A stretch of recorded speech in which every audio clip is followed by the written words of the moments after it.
Hi everyone, my name is Joseph, and today I want to discuss Alien, the first Alien that released in 1979.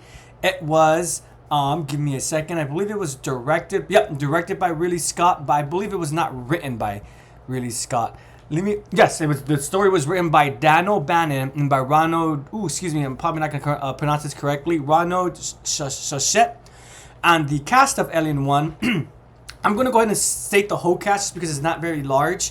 We, of course, have Sigourney Weaver as Ellen Ripley, Tom Skerritt, excuse me for mispronouncing the name, for playing Dallas, Veronica Cartwright as Lambert, Ian Holm as Ash, John Hurt as Kane, Harry Dean Stanton as Brett. Again, pardon the name pronunciation, and rest in peace to this actor. I do know that he has passed away, unfortunately, very soon in his acting career, or very soon in his life overall. Again, pardon my mispronunciation, Bolaji Badejo, who played the alien or the xenomorph. Helen Horton, excuse me, came out funky. Helen Horton, who played Mother. Excuse me for mispronouncing again. Yaphet Kotto, who played Parker. And then, apparently there was, I guess Alien number 1, as in the, maybe the puppeteer. But Roy Shamel, and there's a John Finch, but no name listed under him. So, I have to be honest with everyone, watching Alien, I would consider this to be my first proper time. I did watch Alien when I was younger, but I was too young to fully grasp the story and to fully appreciate what Scott was attempting to do with the story that was created by both O'Bannon and by Sochette. I'm just going to say the first names instead, just because I can't pronounce the first name. So, the story by Dan and Ronald. And I made the choice to rewatch the Alien franchise 2-3 years ago, and I actually made the choice to skip Alien. Because at the time, I was not in the mood for something slower, and for whatever reason, I just felt like I had this feeling that I wouldn't enjoy it, and I didn't want to leave a negative taste or a bad taste in my mouth while starting this watch through, so I started with Aliens, and I regret doing that. Because soon after I watched, not soon after, literally while watching Alien, I was engrossed by it. Typically, I'm the type of person who, if it's not in the theaters, I typically don't watch movies all the way through. I will pause it here and then come back to it later, usually the next day, continue watching it, and I might finish it, or I might do another intermission and come back to it another time.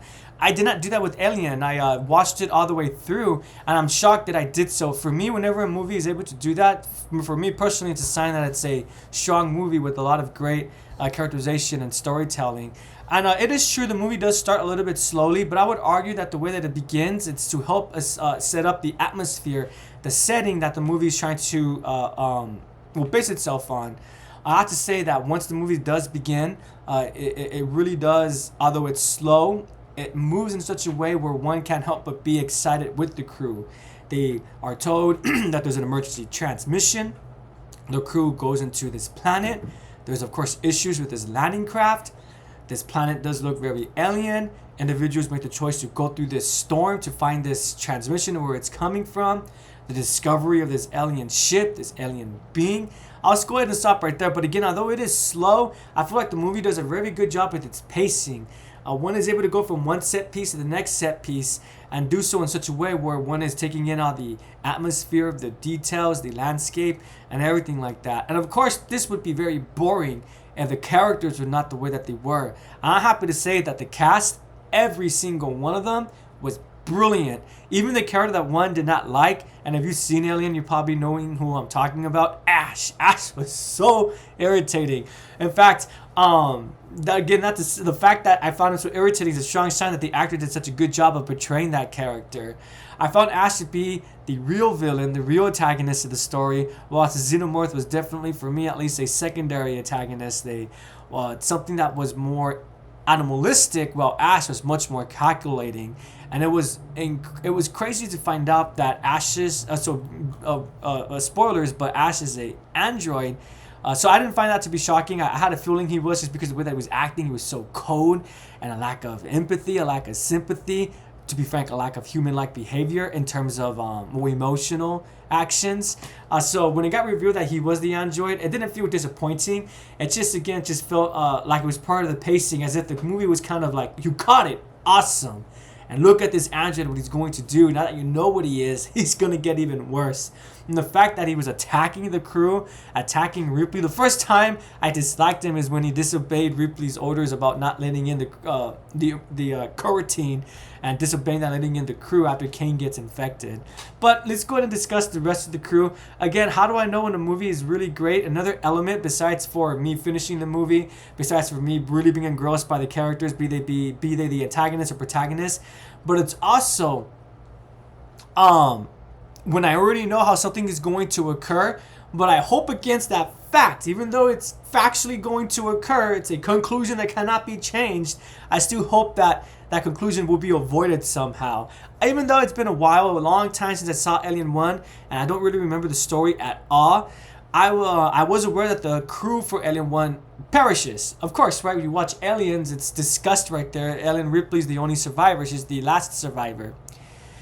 So because of that, or rather despite of that, while watching the movie, I was just thinking to myself, no, I hope Dallas makes it. When Dallas goes, I'm thinking to myself, no. When Brett, he was the first one to go, I was so disappointed. Disappointed as in sad. I like Brett's character. Brett and his partner Parker, they were amazing. I love the way when they crash landed and they don't want to do their job as quickly as they can because they want to take a break as well. And they actually have like the gas sits on and they turn a gauge, and they have Ripley come down, and all this gas is spewing out from the pipes, and they're like yelling, and not yelling at each other, but having to raise their voice because that's how loud everything is.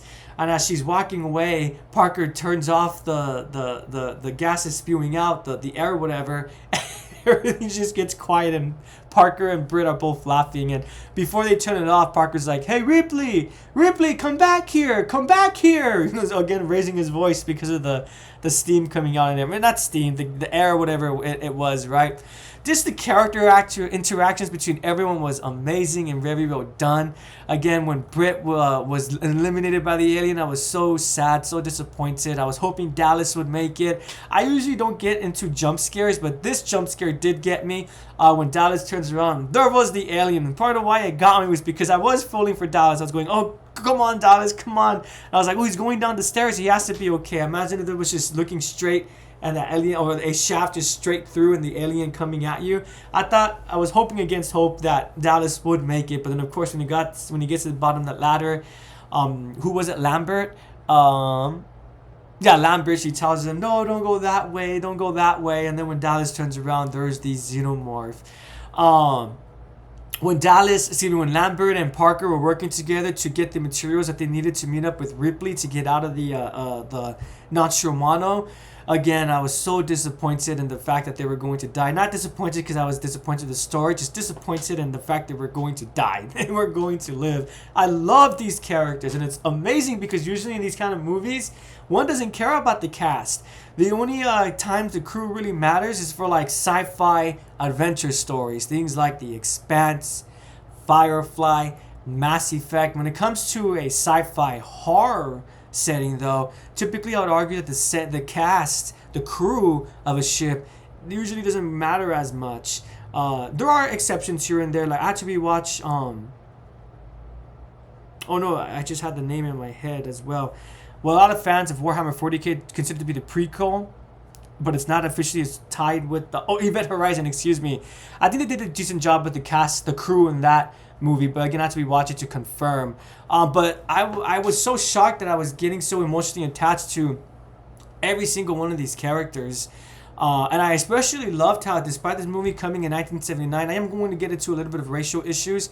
I think it's amazing. Besides for the fact that Ripley was a protagonist, a female character, which, before we get to the racial things, since I already mentioned this, I think the movie did such a good job. I feel like before Dallas's passing, I really didn't consider Ripley to be the protagonist because the movie gives so much equal time to the rest of the characters and lines as well. But the movie does such a good job that once Dallas passes, Ripley really does step it up as the third in command. And the movie does a good job in the dialogue, the script as well, of putting that extra focus onto Ripley now that Dallas has passed away. So I think that was done very well. Again, my opinion is that for the first half, before Dallas's passing, I felt like everyone had equal treatment. It wasn't until after that when Ripley really got onto her protagonist pedestal. In fact, I was so shocked that her name was not the first one because I'm used to Sigourney Weaver. Weaver, Sigourney Weaver. I'm used to Weaver being the one who's the face of any alien property. So for her name to not be the first, that did shock me a little bit. But then I had to remind myself, she may have been I think she was a new actor for this movie, in fact. And of course, you have other individuals like John Hurt who have been acting. But even then, even though she was a big name actor, I think it would have been a good idea to have her coming third still, just because to emphasize that it's about the cast, it's about the crew. But I know that's not how it works. But anyways, going out to the racial issues now, I think it's amazing, and I don't really hear people talk about this, the fact that Parker's character was literally one of the last ones to die. I would consider Parker and Lambert's death to occur at the same time. But I believe it was Parker who passed away first, and then after that Lambert. But usually in these kind of movies, let's be honest with ourselves, it's usually the African American or black character who's targeted first and is killed by the murderer, the killer, or the disaster movie, the species, the monster, whatever it may be, right? I thought it was really cool how Parker was not that kind of character, and nor was it in your face too, right? It was just naturally part of the story, and it's something that I really like too, and I wonder if this was on purpose. The fact they gave Parker the cool action hero look. He looked really cool when his shirt was all ripped. You were more able to see more of his back, but you were able to see some of his torso. I'm not really well versed in movies, but correct me if I'm wrong, but I feel like especially in the 80s, a lot of those action stars, a lot of their iconic moments was when they were doing their pose, their shirt all ripped up, and you're able to see skin, right? Parker wasn't like buff like Arnold Schwarzenegger or anything like that, but Parker, again, the fact that maybe I'm looking too much into it, but to me, he did look like a badass standing there with his ripped up shirt. And even at the end, he was able to walk out with the weapon, the flamethrower, and he made the choice to sacrifice himself to not run away when Lambert was pinned down by the xenomorph, but he was a hero through and through. I just really like this character. I loved all these characters. And even before this occurred, I love how Lambert was upset. Oh, excuse me, not Lambert, Parker, after Brett's death and after Dallas's death. It's like this crew, they should have been afraid. They should have been wanting to hide. But they were getting upset. They were getting passionate. And they weren't getting, they were afraid, but despite their scaredness, they were pushing through and utilizing their agency. I know I keep saying it, but dang it, this crew was amazing.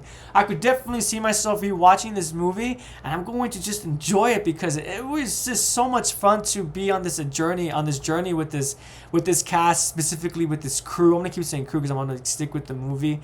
And yeah, another minor element that I really enjoyed about this movie was the color choice as well. It's really minor, but the lights, I noticed that it was blue. It was red, yellow, and blue. Usually in sci-fi movies, correct me if I'm wrong, but I feel like it's red and green typically, or red and yellow and green typically. The fact that they included this blue color, I thought that was so cool. And the set design. This movie came out in 1979. The set design was amazing. It's just no wonder people talk about CGI versus practical effects. Again, I'm not really a movie individual, but I do pick up on some of the conversations amongst my friends and on social media. I never really understood that concept, except for things like Lord of the Rings, I get that. But even things for like Star Wars, because Lord of the Rings had a lot of practical effects, but there was some CGI, but not as much. And even things with Star Wars, a lot of people forget that's the prequel trilogy. It did have practical effects still, in addition to the use of CGI. So my point is just that I see the point that other people make about CGI versus particle effects, and when movies like this really demonstrate how particle effects can be done so well, I get it. I truly do get it. Yeah, so would I recommend this movie? Yes, I really would. If you've never seen it, be ready for a treat. Be aware that it is a little bit slow, but again, it's slow for a purpose. I believe it's to help set up the atmosphere, the setting of the movie. Have you seen this movie already? I haven't seen it in a while. I think it might be time for a rewatch. Yeah, it might be time for that rewatch. And of course, how did I not mention Jonesy? I think it's so cool how this crazy sci-fi horror movie also has this random cat within the film too. And the movie does a good job of just making this cat just like being in the background here and there every so often, that when you see the cat, you're like, oh, look how cute Jonesy's right there. But yeah, so again, would I recommend this film? Yes, I really would. Alien 1 was a brilliant movie. I'm so disappointed in myself that it took me this long to watch it. It's kind of like Silent in the Lambs. I don't think I did a review for that because this was before I started my doing this. But when I first saw Silent in the Lambs, again, just like with this movie, I always heard people talking about how great it is, how amazing it is. I thought they were exaggerating. And one day I was just kind of bored and I made the choice, you know what? let me just put on Silence of the Lambs, and maybe fell in love is a strong word, but I did really get immersed into it. I got engaged with the story. Another movie where I ended up finishing it. I didn't watch it piecemeal. And why did I watch Aliens? It's because I was getting into the lore. I think it's Romulus just came out, so a lot of discussion was being brought up about it. And I do find the lore of Alien and the Alien lore franchise to be interesting. And so because of that, I kept hearing discussions about the space jockey. And as someone who hasn't seen Alien in such a long time before my rewatch, I couldn't remember the space jockey without having to look up pictures. So I made the choice to, you know what, I think it's time. I think it's time for me to stop being biased and put aside my misconceptions about this movie and go ahead and get into it. Watch it appropriately, and I'm glad that I did. Thank you so much for watching, everyone. Excuse me, I was a little bit animated than I typically was. For whatever reason, I was I was away from the video itself. Usually when I record this, I could see myself, but for whatever reason, this time I was away from the page looking at the cast of actors. That's just how much I like the crew. I just want to be part of them, part of the crew itself. If you've seen this movie, please let me know what's your thoughts about it. How many times have you seen it? And are you disappointed in me as well for taking so long to watch it? That last one's just a joke. But to reiterate, I'd like to hear your opinion and to hear how many times you've seen this movie. Have a great day, everyone, and take care.